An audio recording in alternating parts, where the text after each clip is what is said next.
GLM 5.3 just dropped, and the most aggressive technical claim isn't the benchmark scores. It's that Z.AI hit these numbers without touching the base model at all. We're looking at a pure post-training scaling play. Same GLM 5.2 weights, 1 month of scaled RL on their internal slime framework, and expanded long horizon environments. The result is an open weights model sitting between Claude Opus 4.8 and GPT 5.6 Sol on most coding benchmarks, while supposedly using half the tokens. The documentation literally states scaling post-training is all we did. They froze the GLM 5.2 base and ran reinforcement learning using the slime framework alongside index share and SAO, likely their distributed training and state aggregation protocols. No architecture changes, no pre-training updates. That's actually a significant signal if the numbers hold, because it suggests the base model was already capable of these tasks, and only needed the right incentive structure to surface the behaviors.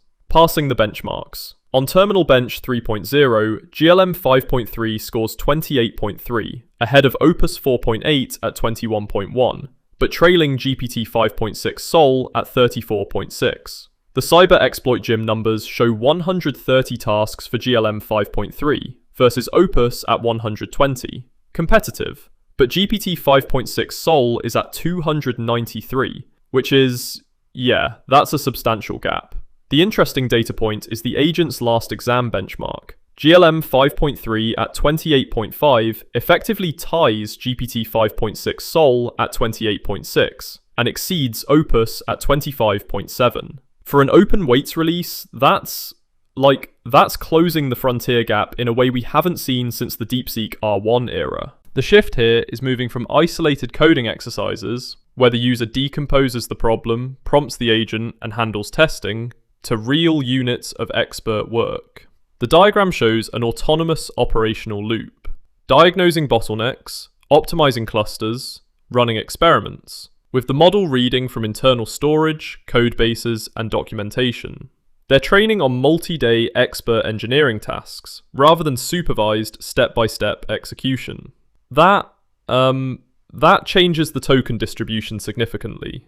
You're not training on verified correct answers anymore. You're training on extended exploration trajectories and recovery paths.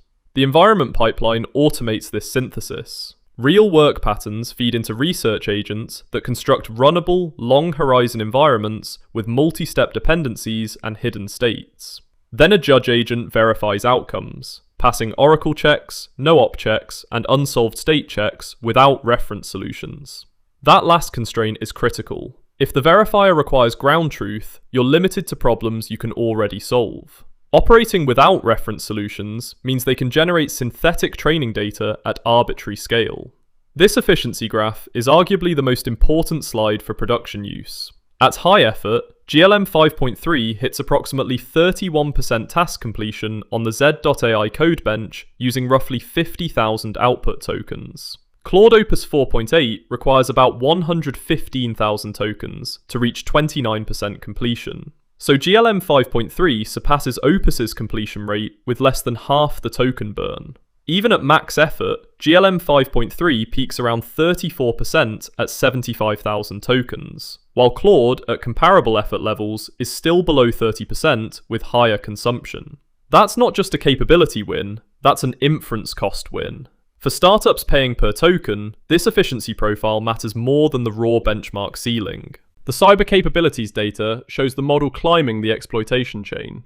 Vulnerability discovery on CyberGym sits at 84.5% for white box source code fault triggering.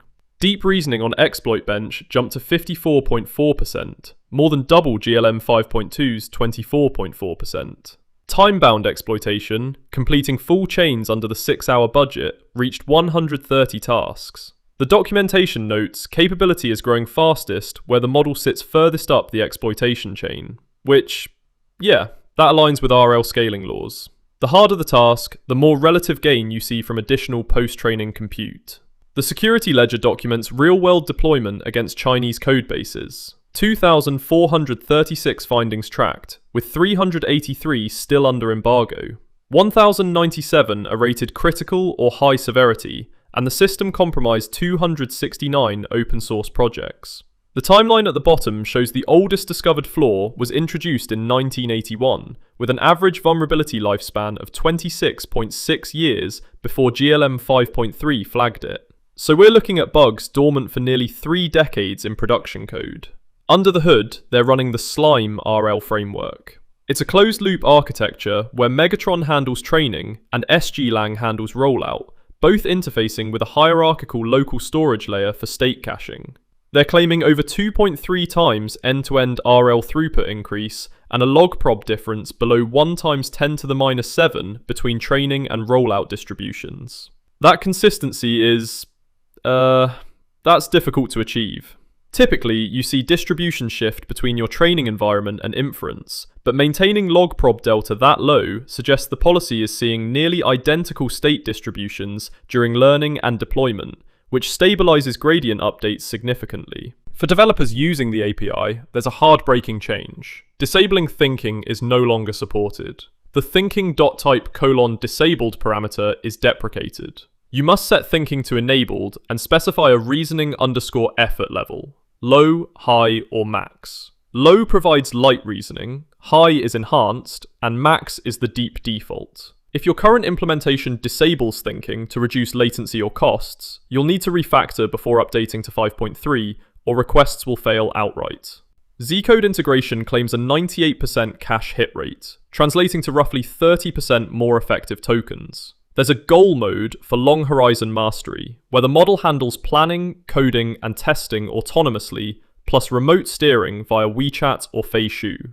The pricing model introduces a 50% off-peak discount. Peak hours are 1400 to 1800 UTC, plus 8 on weekdays, with everything else at half price. The waits are scheduled for open source release in 2 weeks, pending safety evaluation and hardening. The token efficiency gains here are the real story. If you're getting Claude-level performance at half the inference cost, that changes the unit economics for code generation startups. But I'm curious, do you think the mandatory reasoning modes and the state caching infrastructure they've built would actually integrate cleanly with existing CUDA-heavy pipelines? Or does this require a completely separate deployment stack? Let me know in the comments. If the breakdown helped you pass the release, like the video and subscribe for more technical deep dives. We'll be covering the weight drop in 2 weeks when it goes public.